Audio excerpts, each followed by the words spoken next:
Your bank statement says $48,000. 6 months ago, it said $48,000. A year ago, $47,600.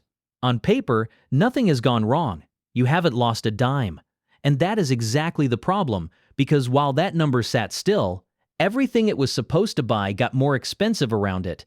The eggs, the gas, the property tax bill, the plumber. Your money didn't move, your life did. And the bank that's holding your cash knows something you probably don't. As long as that balance never drops, you'll never feel the theft happening in real time. This isn't a scam in the criminal sense. Nobody's forging your signature. There's no fraud alert coming. It's quieter than that and far more effective because it hides inside something you've been told your whole life is the responsible thing to do. Keep your savings safe in the bank. What that advice leaves out is the difference between a number staying the same and a number keeping its value.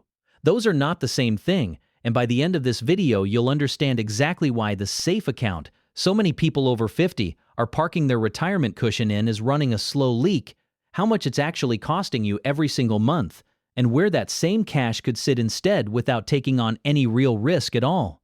There are three things happening at once here, and each one makes the last one worse. First, what your bank is actually paying you compared to what inflation is actually taking. Second, the invisible cost of cash that just sits there instead of earning what it could. And third, where people who understand this have already moved their money without touching a stock, a crypto wallet, or anything resembling a gamble. Let's start with the number your bank doesn't want you doing math on.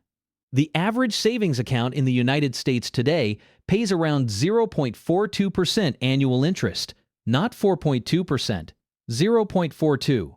According to FDIC data on national deposit rates, that average has barely budged in years, even while the Federal Reserve's benchmark rate has swung wildly higher and lower.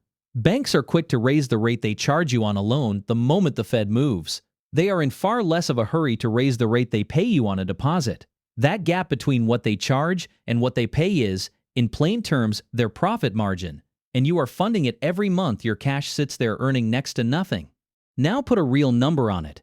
Say you've got $50,000 sitting in that account, the kind of cushion a lot of people in their late 50s and 60s keep close by for emergencies, medical costs, or just peace of mind.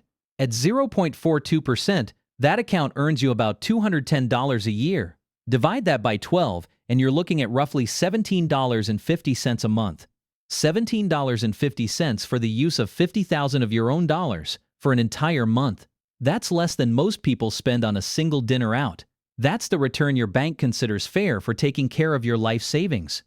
Here's where it gets worse.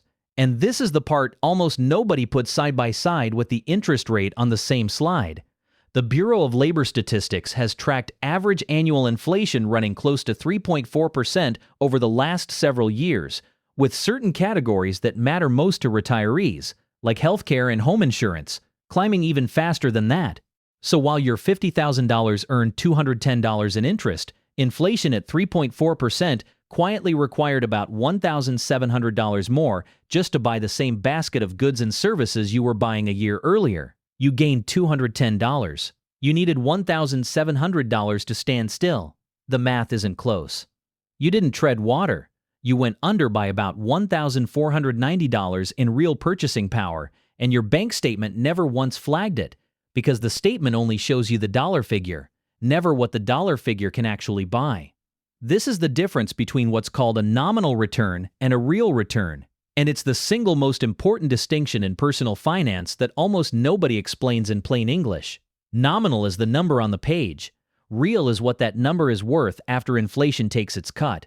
Your bank is paying you a nominal return of 0.42%. Inflation is handing you a real return of roughly -3%. Every month that $50,000 sits in that account, you are functionally losing value, just slowly enough that it never triggers alarm. There's no red notification, no dramatic dip on a chart, just a quiet, compounding erosion that adds up to real money by the time you actually need to spend it. Think about what that erosion does to a 10-year stretch, because that's exactly the kind of horizon a lot of people in their 50s are planning around before or during retirement. If that same $50,000 sat in a typical savings account earning 0.42% for 10 straight years, while inflation averaged even a modest 3%, the buying power of that pile wouldn't just shrink a little, it would fall by roughly a quarter. A quarter of your safety net, gone. Not because you spent it, not because the market crashed, but because you did exactly what you were told was the cautious move, and the cautious move turned out to be the expensive one. That's the first signpost, and it already changes how you should be looking at your bank statement. But the interest rate gap is only half the story, and the second half is arguably more expensive because it's not about what you're losing to inflation, it's about what you're never gaining at all. This is the part people miss almost completely: opportunity cost. It's not a flashy idea, but it might be the most expensive habit in American personal finance. Opportunity cost is what you give up by choosing one option over another, even when the option you chose felt perfectly reasonable at the time. And when it comes to idle cash, the gap between reasonable and costly is enormous. Right now, while the average savings account pays around 0.42%, some federally insured high-yield savings accounts are paying between 4.5% and 5% annual percentage yield. Same FDIC insurance. Same protection up to $250,000 per depositor, per bank. The only difference is which bank is holding the money and whether that bank has any incentive to compete for your business. Most of the big traditional banks, the ones with a branch on every corner and their name on the local ballpark, don't need to compete.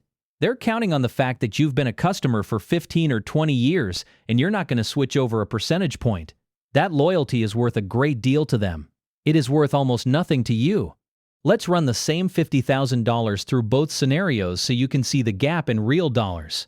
At 0.42%, you already know the number, about $210 a year. At 4.5%, that same $50,000 earns roughly $2,250 a year. That's not a small difference. That's a difference of about $2,040 a year, or roughly $170 a month, sitting on the table, unclaimed, simply because the cash is parked in the wrong account. Over 5 years, assuming the rate holds anywhere close to steady, that gap alone is worth over $10,000. $10,000 for doing absolutely nothing except moving your money from one federally insured account to another federally insured account. No new risk, no new complexity, just a different mailing address for the same dollars. This is where the phrase safe needs a second look, because a lot of people hear safe and assume it means smart. It doesn't. Safe describes risk. It says nothing about return. You can be perfectly safe and still be bleeding value every single month. And that's precisely what's happening inside tens of millions of savings accounts held by people who did everything right by the standards they were taught. They avoided debt. They avoided the market swings that make the news. They kept cash on hand like a responsible person is supposed to. And the bank rewarded that discipline with a rate that doesn't even keep pace with the cost of groceries. There's a psychological trick buried in here too, and it's worth naming, because once you see it, you can't unsee it. A dollar amount that doesn't shrink feels safe. Watching your balance stay steady or tick up by a few dollars of interest every month creates a sense of stability. Your brain reads, "The number didn't go down," as "nothing bad happened." But purchasing power isn't measured in the number on the screen. It's measured in what that number can still buy at the grocery store, at the pharmacy, at the gas pump. The bank benefits enormously from your brain making that mistake, because the moment you stop looking at the sticker number and start looking at real value, you start asking why your money isn't working harder for you. And once you ask that question, you go looking for a better home for that cash. Which brings us to exactly where that better home is. So where does the money actually go, if not sitting quietly in the account you've had since 1998? This is the third piece, and it's the one most people skip past because it sounds like it requires research, spreadsheets, or some kind of financial expertise they don't have. It doesn't. There are 3 specific, boring, federally protected places for this cash, and each one takes about 15 minutes to set up. The first is a high-yield savings account, sometimes called an online savings account, offered by FDIC-insured banks that operate mostly or entirely online, which means they don't carry the overhead of thousands of physical branches and can afford to pay you closer to what your money is actually worth. These accounts currently offer somewhere in the 4.5% to 5% range. They're liquid, meaning you can move money in and out within a day or two, and they carry the exact same FDIC insurance up to $250,000 that your current savings account carries. This is the single easiest move available to you, And for most people, it should be the first stop for an emergency fund or any cash you might need on relatively short notice. The second is a treasury bill, often called a T-bill, which is essentially a short-term loan you make directly to the US government.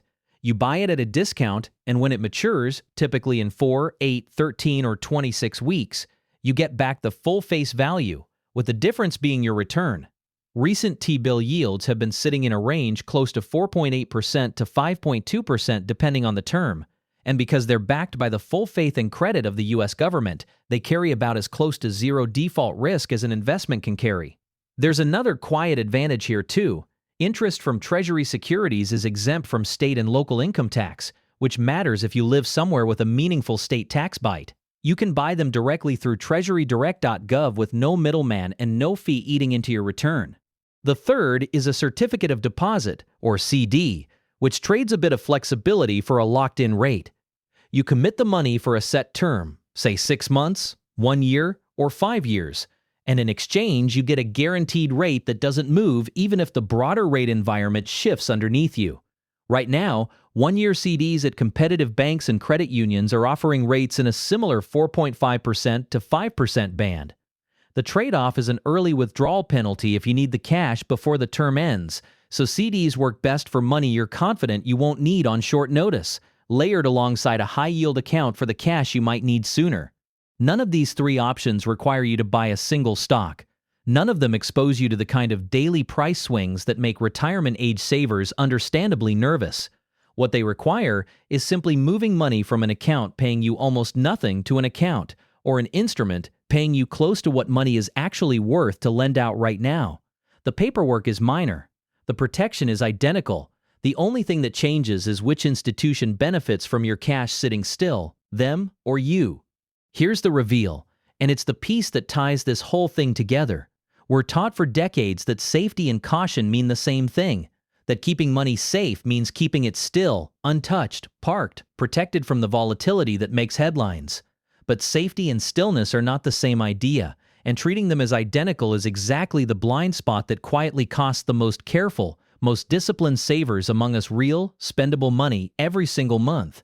A dollar that isn't losing value to a stock market crash can still be losing value to inflation, just slower, quieter, and with no dramatic headline to warn you it's happening.